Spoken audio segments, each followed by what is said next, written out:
Bonjour tout le monde. Alors, on va essayer de faire un autre exercice, mais cette fois, on va essayer d'appliquer le théorème de superposition, ce théorème de Meyron.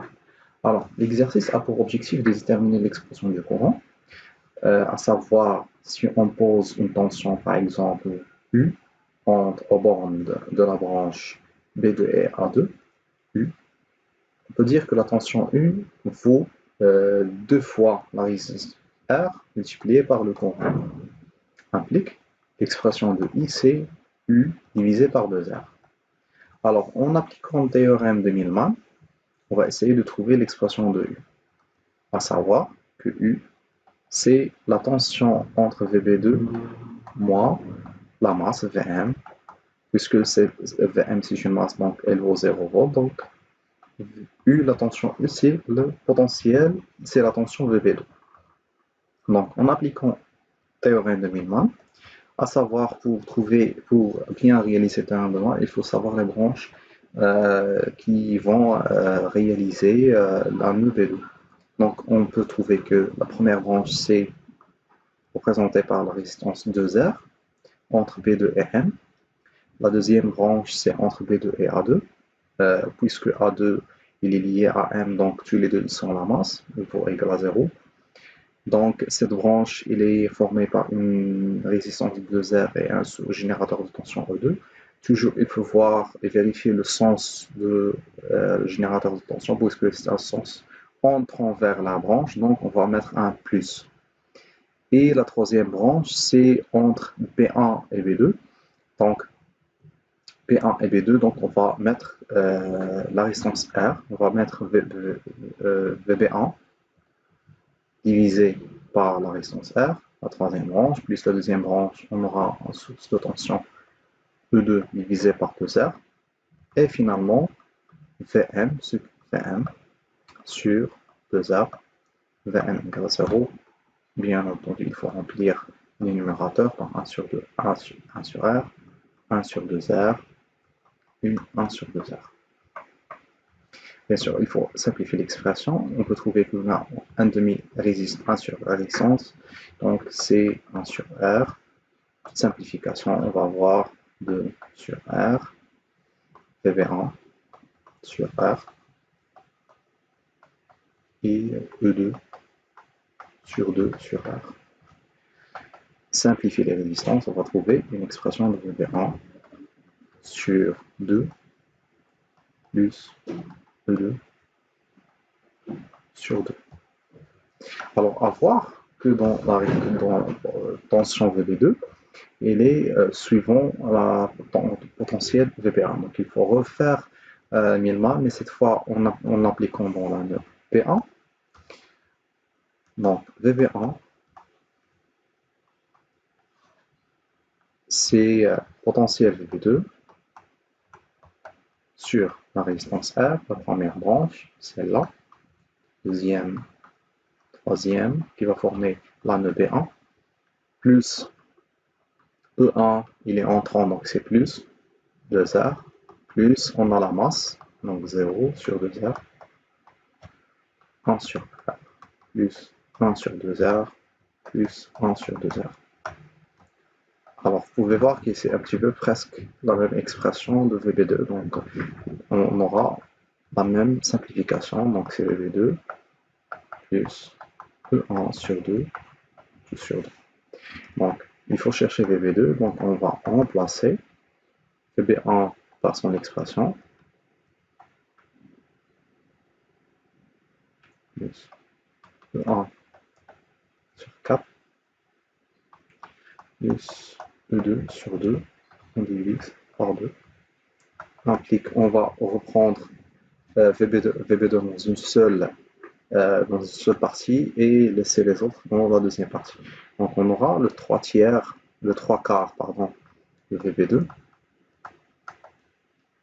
vaut E1 sur 8 plus E2 sur 4. Petite simplification, on va avoir VB2 divisé par 3. On va simplifier les cas, donc on aura E1 sur 2 plus E2. Maintenant, on va remplacer l'expression dans le courant. c'est U, U c'est VB2, donc on aura E1 sur 2 plus E2 divisé par 2 fois R fois 3, donc c'est 6R. Donc le résultat il est comme ça.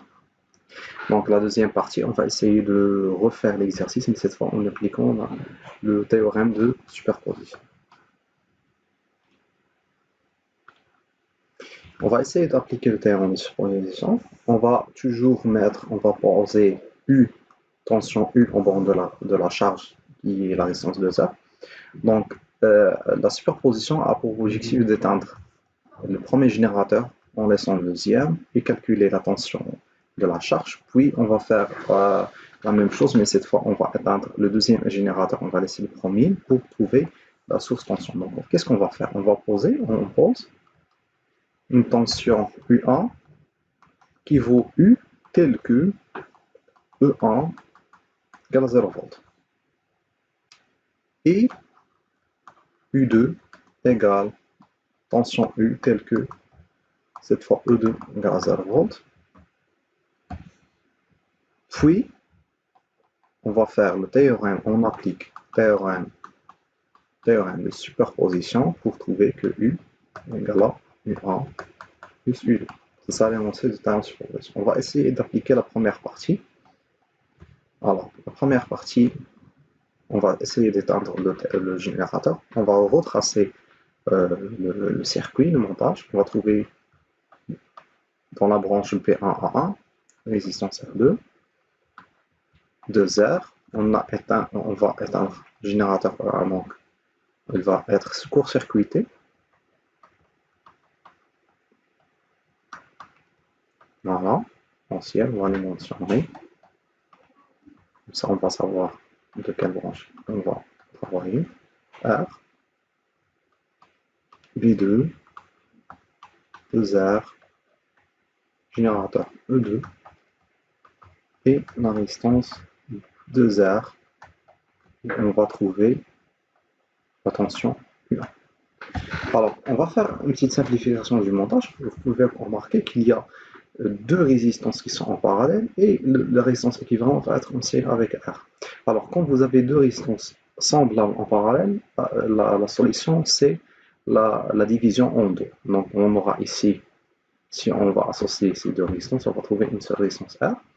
R, il sera en série avec R, notre R, donc on aura ici 2R au niveau de la branche P1, P2 jusqu'à A1. Simplification. Donc on aura aussi 2R et la source de tension E2, comme ça, potentiel M, et la tension est aussi 2R, mais cette fois, si on borne de la tension, on va chercher U. Alors, on peut faire une autre simplification, si vous pouvez remarquer. On a ici B2 et il va attaquer les deux résistances 2R et 2R. Donc, on peut dire que ces deux résistances 2R et 2R ils sont en parallèle. On devra faire une autre simplification. Bien sûr, U1 ne sera pas touché par cette simplification parce que c'est l'objectif qu'il va trouver. 2R, E2, la masse. Et on a 2R et 2R, simplification, ça va devenir une seule R, toujours attaqué par tension U1. On va glisser un petit peu pour trouver l'expression de U1. Alors, vous pouvez voir ici qu'on peut appliquer le théorème de diviseur de tension. U1 sera égal à E2 multiplié par la résistance R divisé par l'ensemble des deux résistances qui est fois R. Petite simplification, on va avoir que U1 égale à E2 divisé par 3. Alors, on va essayer de refaire le montage, mais cette fois, on va éteindre le deuxième générateur. E2 est nul. Le circuit équivalent, il va être comme ça.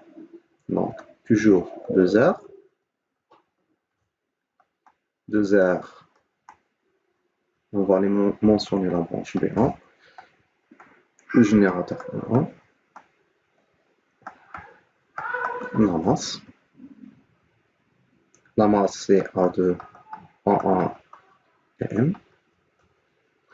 Donc, la branche B1, B2, on va court-circuiter le générateur B2, comme ça, on va le court-circuiter, donc il va disparaître. Et dans la branche B2, M, vous avez, voilà, vous avez la charge. Si M, A2, A2 c'est M, c'est la même chose. Donc la tension U2 c'est ça. Alors la première simplification, vous avez ici deux résistances en parallèle, 2R et 2R, ça va devenir une seule résistance équivalente CR. Est-ce qu'on va associer la résistance R avec R? Donc c'est pas possible, on ne va pas l'associer parce que si on l'associe, ça va disparaître la tension U2 de la charge. Donc l'association va être simplifiée de cette façon. On aura ici la branche P1M, la résistance de R, la tension générateur 1, toujours la masse. On va laisser cette résistance R comme ça. Ici c'est potentiel V1 et la résistance équivalente R au bord de la tension U2. Alors, pour trouver l'expression de U2, on va glisser comme ça. On va appliquer une double diviseur tension. Donc, on va dire que VB1, c'est au niveau de VB1. On va avoir comme ça, résistance R, localement. Ici, dans la branche P2, la tension U2, la masse. Ça, c'est la tension VB1. Donc, on aura U2 égale à VB1 multiplié par R divisé par 2R. Donc, c'est VB1 divisé sur 2. Ça, c'est U2. D'accord? Maintenant, on va essayer de trouver l'expression de VB1, mais cette fois en appliquant Millman. Alors, Millman, on va dire que VB1 égale comme ça. Donc, on va prendre la première branche. Ici, c'est 2R. Donc, tension, c'est 0. Donc, 0 sur 2R. Plus, on a la source de tension E1. E1 sur 2R. Plus, on va associer ces deux résistants parce que c'est pas l'objectif, c'est pas de trouver U2. Donc, on va les associer et la masse, c'est la tension, c'est la masse. Donc, 0 sur 2R. 1 sur 2R. 1 sur 2R. 1 sur 2R. On va simplifier, on va trouver que c'est E1 divisé sur 3. On va remplacer, on va trouver que U2 égale à E1 sur 6. Donc, on va appliquer le théorème de superposition, on va trouver que U égale U1 plus 2. Association, on va trouver que c'est E2 sur 3 plus E1 sur 6.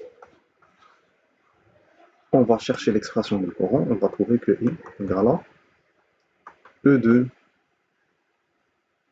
sur 3 plus E1 sur 6 divisé sur 2R, qui est, en simplifiant, E1 12R plus 2 fois E2. Et c'est la même expression qu'on a trouvée pour Millman. I égale à 1 plus 2 fois 1. Merci, j'espère que ces deux théorèmes étaient bien compris. Si vous voulez faire d'autres exercices, ça, vous ne pouvez que les mentionner dans les commentaires. On va essayer de trouver le temps disponible pour les réaliser. Et si vous avez des questions, n'hésitez pas. Merci pour votre attention. Au revoir.